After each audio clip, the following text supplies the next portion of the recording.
Hi guys, Roscoe here, and here we have my Hot Toys Alien collection. I've had these guys in storage for a while. I didn't have room to assemble them and put them on display. I still don't, but will be in the near future.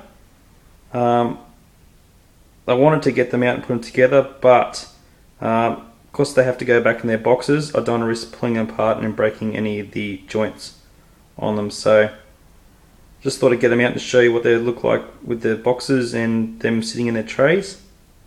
I have 4 in the collection, so we'll firstly go start by looking at the grid. Alright, here's the Grid Alien outer sleeve. Love the Alien vs Predator boxes. They're really nice. Love the metallic shine.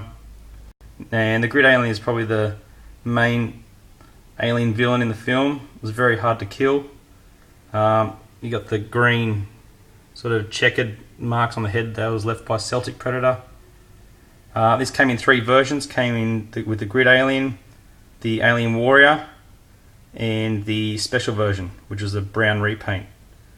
They all had different outer sleeves, showing the difference in the figure, but they all had the same inner box, which is just of the standard Alien Warrior. I was offered to get the special version for $200 a long time ago, but I turned it down because these are quite large figures, and had hard enough time finding room for these as it was.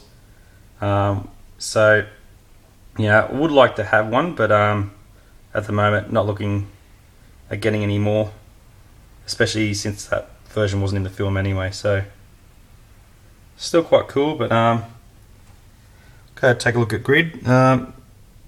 It's got the dome head sort of version alien, this one is. Got the green sort of fluorescent blood sort of mark on the head where he's been scarred.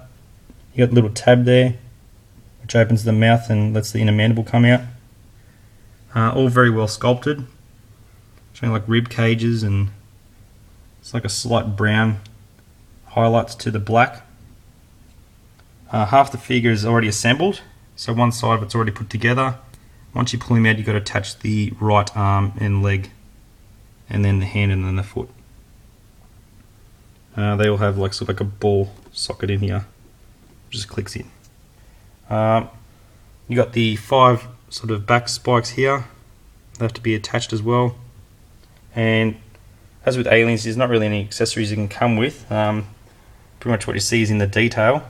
They're more of like an primitive organism, so they wouldn't have any technology or weapons or anything like that. So what they've done is just included for this guy a face hugger that could be used for any other alien figures, like any of the Marines, or Dallas or Kane from the original Alien film, if you've got any of the 1/6 scale figures of those guys. The tail can all be bent, has wire running through it. This is about 16 inch in size, maybe a little bit bigger, so it is very large. So did want to get all these at one stage, but just you need spend thousands on cabinets just to put them in. So out of the 3, I decided on the Grid. As I said before, he was the main character, so that's what I went with. Next thing is probably one of my favourites, is the Predalien from Alien vs Predator Requiem. Now this guy is massive, got the same sort of similar box to the Alien vs Predator, just less blue in it. You got the inner sleeve here, showing the figure in sort of like in the hive. This came in 2 versions as well. This is the original version, and then it came out in like a Japanese battle damage version. You need a lot of room to house 2 if you had 2. I know a few people that do have both of them, but they only got 1 out. Not sure about the colour of the blood that's on it. A little bit turned off by that, but it still would look cool if you had the Clean to Keep Wolf to have sort of like a sort of fight scene to display them together. That's what I plan to do with this guy, having with one of my wolf figures. This guy here is absolutely massive. He's about 18 inches. Probably can be stretched out a little bit more if you had to. Has the same wire through the tail as well. A lot more different variations in colour than the Alien Warriors. Got all like the tan and the brown and the black. You got the sort of rubber dreads here. You got wire in the mandibles, so you can pose the mandibles however you want. And you've got the button in here as well to bring the inner mandible out. As said before, they come half assembled. You have to attach the right leg and right arm. Now this guy has flat hands that can be bent into shape, and he actually comes with some extra sort of clenched hands or sort of clawed hands, and they're probably, I think they're one solid piece. They cannot be bent anymore, but I think these look the nicest when you have him out. So overall, this is one cool alien figure to have and would look awesome displayed next to Wolf Predator. Now, next we have the Alien Warrior from Alien vs Predator Requiem.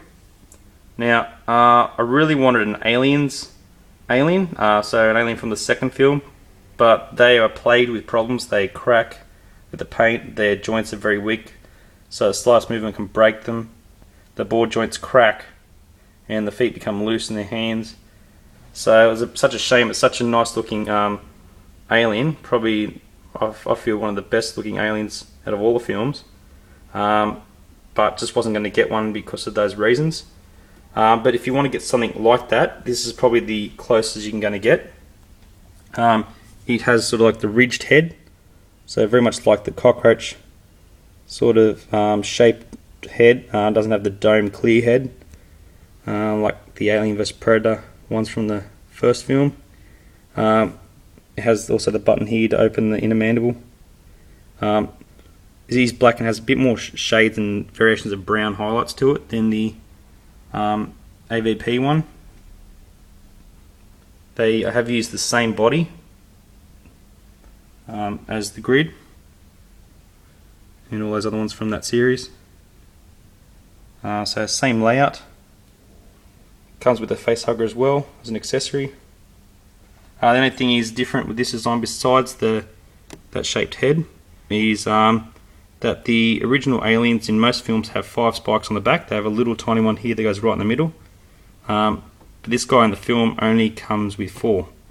So that was a design thing that they went with, and Hot Toys have, copied it exactly. So yeah, so if you want to get an alien from the Aliens film and don't want to risk, getting a broken one, this is probably the way to go, but it will have a difference of just that missing piece. And it is a little bit bigger than the Aliens versions. This one did have a couple little problems, in some, the ball sockets in some around the feet did crack, so the little cup that's inside the foot does splinter a little bit, and that makes it a little bit loose. Lucky that hasn't happened with mine, but it's known to happen with this one as well. But you're not going to have any near the problems as you would with the Aliens versions. Alright, last but not least, probably the one all Aliens fans want, the original Big Chap. Now this is the original Giga design. It's more of a humanoid look. Has a lot more of the clear domed head, all the details in the skulls. Does have the button as well to open the inner mandible. Can't wait to have this guy out on display in front of the background of the Nostromo hallway. Looks really nice and awesome. Just love the textures and the details on it. You got like a stand there for him to stand on, like the shit sort of grate. You got the inner box here, just sits in pretty plain and basic. Then you got the outer sleeve here, which shows sort of like the inner sort of like X-ray of the Big Chap skull. So overall, this is from an Alien fan, this is probably the one to get, the original. But for probably to go, if you have Predators to go, stand with all your Predators, these are the ones to get. They're just really big and just, the wow factor's in these ones as well. So, alright guys, hope you've enjoyed this. Thanks for watching. Bye for now.